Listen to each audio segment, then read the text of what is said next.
BTech masters MBBS courses చదవాలనుకునే students కోసం VSource global education fair and loan mela June 29న T hub Hyderabad. Free entry.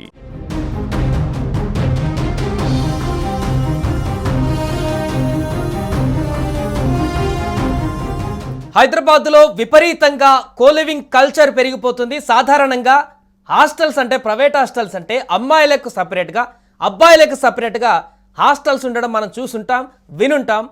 అందులోనే మనం కూడా చిన్నప్పుడు చదువుకొని ఉంటాం. కానీ ఇప్పుడు హైదరాబాద్ నగరంలో కొన్ని ప్రాంతాలలో కోలివింగ్ హాస్టల్స్ అనేటివి పుట్టగొడుగుల్లా వెలిసాయి.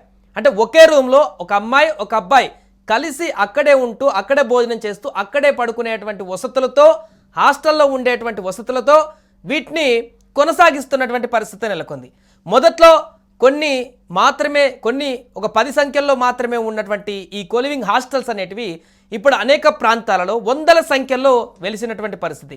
అయితే దీని కారణంగా మన సంస్కృతి సాంప్రదాయాలు కనుమరుగవడమే కాకుండా దీనివల్ల అనేక అనార్థాలు జరిగేటువంటి అవకాశాలు ఉన్నాయంటూ చాలామంది అపోజ్ చేస్తూ కూడా వస్తున్నారు. దీనిపైన వ్యతిరేకిస్తూ చాలామంది చెప్తూ కూడా గతంలో కనిపించింది.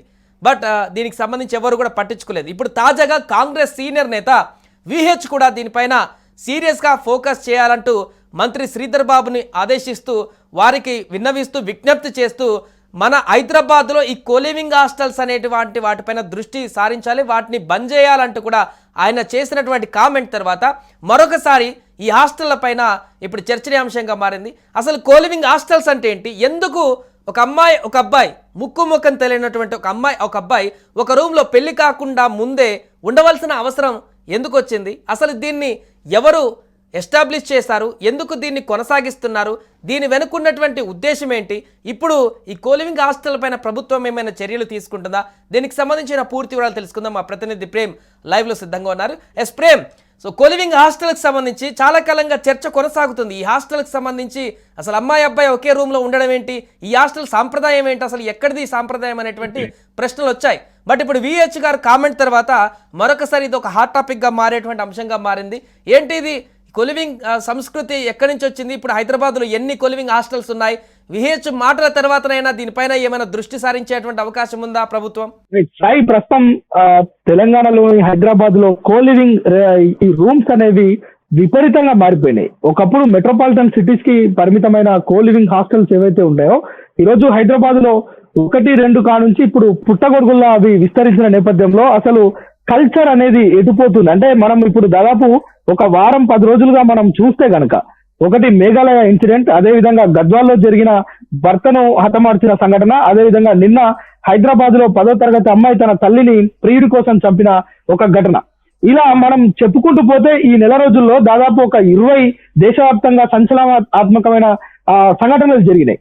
సో వీటన్నిటిని ఒక నిమిషం కనుక పక్కన పెడితే, హైదరాబాద్ లో పెరుగుతున్న ఈ కోలివింగ్ హాస్టల్స్ సంస్కృతి అనేది చాలా ఇక్కడున్న యువత పైన ప్రభావం పడే అవకాశం ఉంది. ఎందుకంటే నిజానికి ముక్కు ముఖం తెలియని ఇద్దరు వ్యక్తులు, ఆడ మగ ఇద్దరు, పెళ్లి అయిన వాళ్ళు ఉండొచ్చు, పెళ్లి కాని వారు ఉండొచ్చు, ఇద్దరు కూడా ఆన్లైన్ లో బుక్ చేసుకొని ఒకే హాస్టల్లో ఒకే రూమ్ లో ఇద్దరు 2 వేరు బెడ్స్ పైన ఇద్దరు ఉంటారు. అయితే వాళ్ళు జాబ్స్ చేస్తారా, చదువుకుంటారా అనేది పక్కన పెడితే, ఇద్దరు సంబంధం లేని వ్యక్తులు ఆన్లైన్ లో బుక్ చేసుకొని ఈ కోలివింగ్ హాస్టల్స్ అనేది విచ్చలవిడిగా పెరిగిపోతున్న పరిస్థితి ఉంది. అయితే దీనిపైన ఈరోజు ఈ యొక్క జరుగుతున్న ఇన్సిడెంట్ అన్నిటిపైన కాంగ్రెస్ సీనియర్ నేత విహెచ్ మాట్లాడుతూ అసలు మానవత్వ విలువలు అనేది మర్చిపోతున్నారు, సంస్కృతి సంప్రదాయాలు అనేది మర్చిపోతున్నారు, ఎక్కడో పాశ్చాత్య సంస్కృతికి సంబంధించిన అంశాలను ఇక్కడ ప్రభావితం చేస్తున్నాయి, ఇక్కడ ప్రజల్ని చంపుకునే స్థాయికి చేరుకుంటున్నాయని చెప్పి ఆయన ఆవేదన వ్యక్తం చేస్తూ ప్రభుత్వాన్ని పైన కొంత ఒత్తిడి పెంచే విధంగా,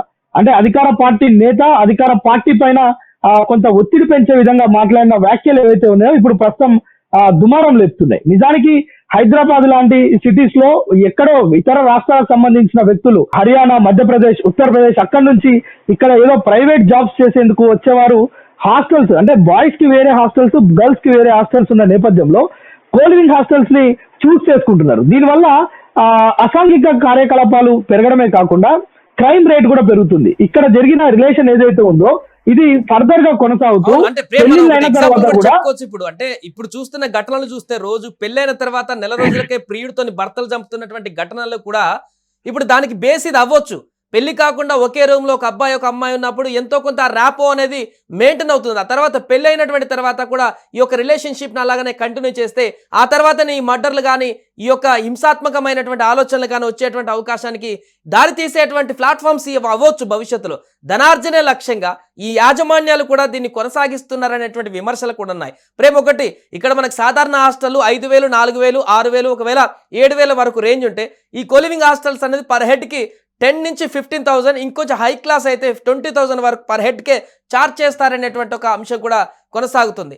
దీన్ని ఎలా చూడొచ్చు అంటారు? నిజం సాయి, ఇది అంటే జనరల్ గా ఇప్పుడు అమ్మాయిలు అబ్బాయిలు ఉండే హాస్టల్స్ లో కేవలం 3,000 నుంచి 6,000 వరకు ఒక నెలకు ఛార్జ్ చేస్తారో అందులోనే ఆ మెస్ కూడా ఇంక్లూడ్ అయి ఉంటుంది. కానీ ఈ కో లివింగ్ హాస్టల్స్ ఏవైతే ఉన్నాయో అమ్మాయి అబ్బాయి ఇద్దరికి సంబంధించి ఒక రూమ్ ఇస్తారు, 2 బెడ్స్ ఉంటాయి, అక్కడే వాళ్ళు తింటారు, అక్కడే పడుకుంటారు.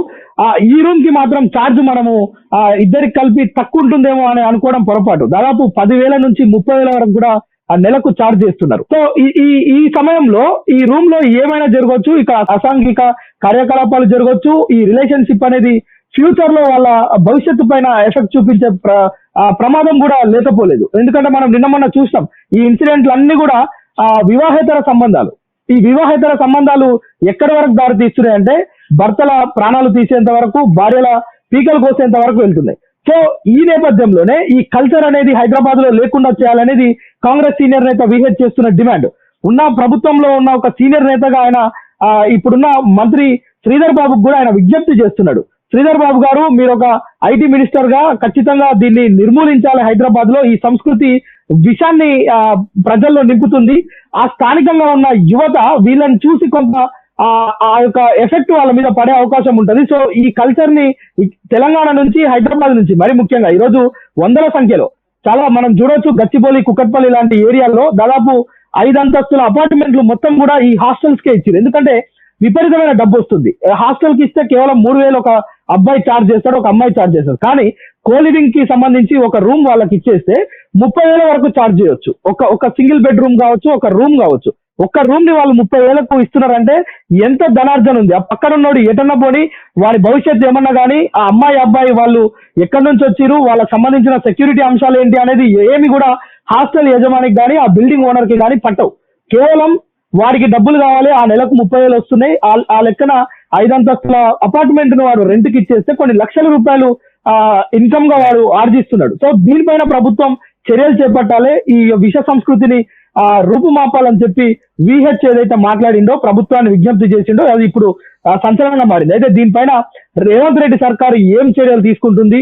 ఈ యొక్క విష సంస్కృతిని ఇప్పుడున్న స్థాయిలోనే దీన్ని అణచివేస్తారా, లేదంటే దీన్ని ఇలానే వదిలిపెడితే రేపటి రోజు హైదరాబాద్ లో హాస్టల్లో ఉండాలంటే తల్లిదండ్రులు పిల్లల్ని పంపించాలంటే 1కి 1000 సార్లు ఆలోచించాలి. మన కళ్ళ ముందు జరుగుతున్న హత్యలు, ఈ అన్ని అత్యాచారాలు, వీటన్నిటిని చూస్తే తల్లిదండ్రులు పిల్లల్ని హాస్టల్ కి పంపించాలంటే భయపడుతున్నారు. సో ఈ నేపథ్యంలో ప్రభుత్వం కూడా దీనిపైన ఒక స్టెప్ తీసుకోవాలి. దీనిపైన వీటిపైన కఠినమైన చర్యలు తీసుకోవాలని కూడా డిమాండ్ చేస్తున్న పరిస్థితి నాయకుల నుంచే కాదు, స్థానికంగా ఉన్న ప్రజల నుంచి కూడా వస్తుంది. గతేడాది మనం చూడొచ్చు, కుకట్పల్లి ఏరియాలో చాలా మంది ప్లకార్డులు పట్టుకొని కోలివింగ్ హాస్టల్స్ ని మా ఏరియాలో అంటే నివాస ప్రాంతాల్లో పెట్టొద్దు, ఏదైతే సామాన్య ప్రజలు, యువత, చిన్నపిల్లలు ఉండే దగ్గర ఈ హాస్టల్స్ అనేది, ఈ కల్చర్ అనేది, కోలివింగ్ కల్చర్ అనేది చాలా విష ప్రభావం చూపిస్తుంది, పిల్లలపైన చెడు ప్రభావం పడుతుందని చెప్పి డిమాండ్ చేసిన పరిస్థితులు మనకున్నాయి. వాళ్ళు రోడ్డెక్కి ధర్నాలు చేసిన సందర్భాలు కూడా ఉన్నాయి. Sai, thank you Prem. So మొత్తానికి అది ప్రస్తుతం హైదరాబాద్ లో విచ్చలవిడిగా పెరిగిపోతున్నటువంటి కోలివింగ్ కల్చర్ ని